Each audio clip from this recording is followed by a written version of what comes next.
Picture this. Two children in the same room. One is quietly sitting, following instructions, adjusting easily. The other is resisting, saying no, getting upset over small things. And almost without thinking, the adults in the room decide, this one is easy, and that one is difficult. Maybe you felt this yourself. The constant reminders, the repeated instructions, the emotional reactions that seem too big for the situation. And somewhere in the middle of all that, a quiet question starts to form. Why is my child like this? Am I doing something wrong? But what if that question is built on the wrong assumption? What if your child is not difficult at all? What if what you're seeing, the resistance, the frustration, the emotional outbursts, is not bad behavior, but a brain that's still learning how to handle the world?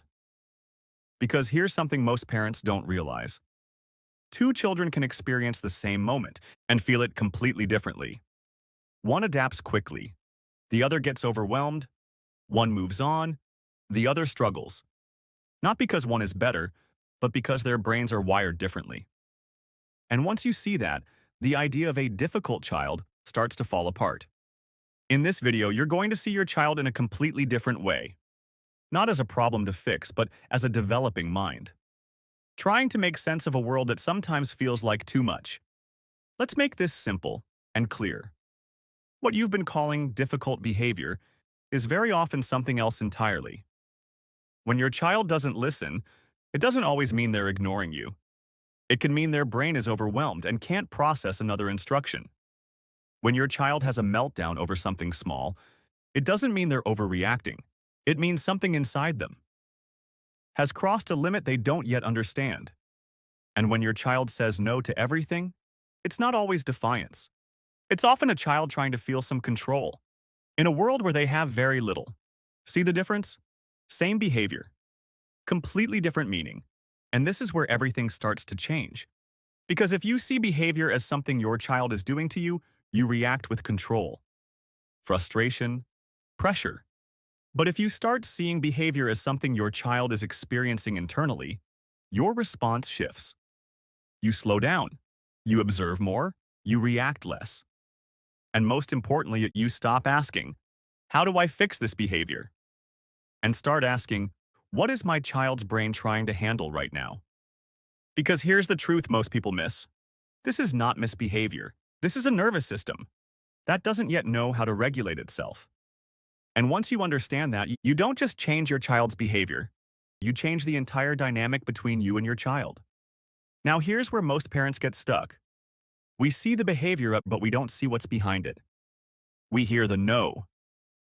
We see the tears. We feel the resistance. And our attention goes straight to fixing it. Stop that.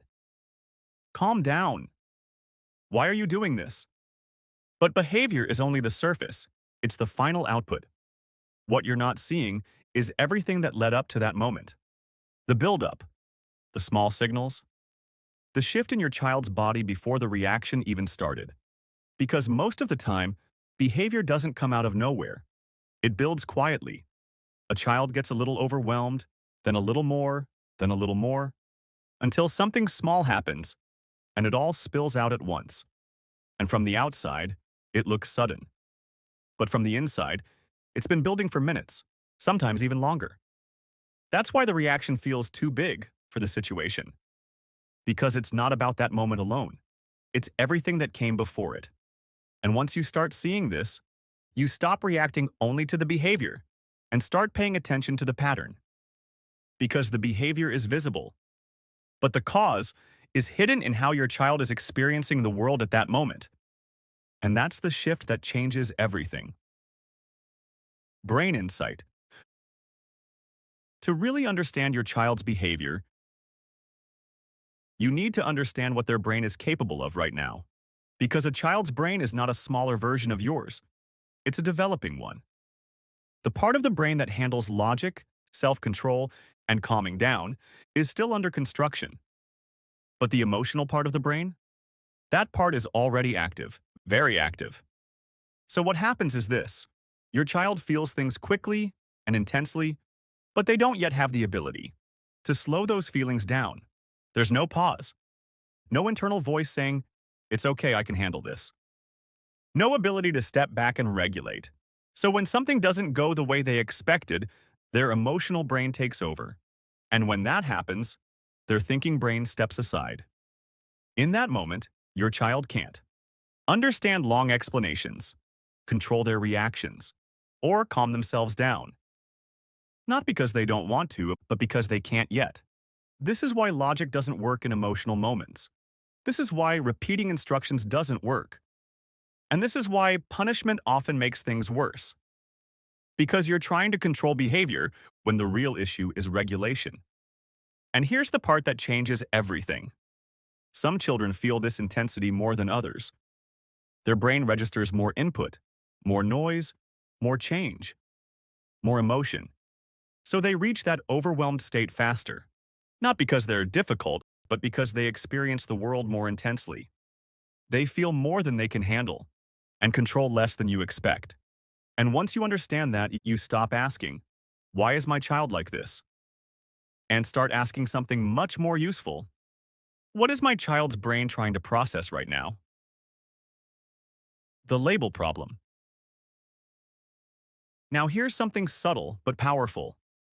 The moment a child's behavior starts to feel hard, a label quietly appears. Stubborn, difficult, too sensitive, too much. And once that label sticks, it doesn't just describe your child. It starts to shape the way you see them. And more importantly, the way you respond to them. Because when you believe your child is difficult, every behavior starts to feel intentional. The no feels like defiance. The crying feels like exaggeration. The resistance feels personal. And without realizing it, your tone changes. Your patience gets shorter. Your reactions become quicker. Now here's the problem. Your child hasn't changed. But the way you interact with them has. And children are incredibly sensitive to that shift. They feel the tension. They sense the frustration. They pick up on the pressure. And what happens next? More resistance. More emotional reactions. More of the behavior you were trying to stop. So the label becomes a loop. You see, difficult leads to you react with pressure leads to your child reacts. And it confirms what you believed in the first place. But here's the truth. The label isn't helping you understand your child. It's blocking you from seeing what's actually going on. Because when you remove the label, you create space for something else. Curiosity. Instead of thinking, "Why is my child so difficult?" You start asking, "What is my child struggling with right now?" And that one shift changes everything. Because once you stop labeling the behavior, you can finally start understanding it. And when you understand it, you can respond in a way that actually works. Nervous system lens, core differentiator. Now let's look at this in a completely different way. Instead of asking, "Why is my child behaving like this?" Ask this. What is my child's nervous system experiencing right now? Because every child processes the world differently. Some children can handle a lot at once, noise, movement, change, new people, and still stay calm. Others, they take in everything, every sound, every shift, every expectation, and it builds up quickly. So what looks like a small moment to you can feel like too much to them, too loud, too fast, too overwhelming. And when that internal limit is reached, their system reacts. Not by thinking, but by responding, crying, shutting down, saying no, pushing back. Not because they're choosing to behave that, but because their nervous system is trying to protect them from overload. Some children don't behave worse, they experience more. Deepening the idea. Think about that for a second. A child who reacts quickly is often a child who detects change quickly. A child who gets overwhelmed easily is often a child who takes in more information at once. A child who struggles with transitions is often a child whose brain needs more time to adjust. So what you've been calling difficult might actually be a child whose system is more sensitive to the world around them. And when you start seeing your child this way, you stop trying to control the behavior and start adjusting the environment. Less pressure, more preparation, more awareness of what triggers overwhelm. Because you're no longer fighting your child's behavior, you're supporting the system behind it. And once you see behavior through this lens, it becomes much easier to understand something that used to feel confusing. Why does your child react the way they do in certain moments? Think about a moment from your own life. You're tired, maybe overwhelmed, maybe your mind is already full. And then something small happens. Someone says something the wrong way. Plans change unexpectedly. A small inconvenience. On a normal day, you'd handle it easily.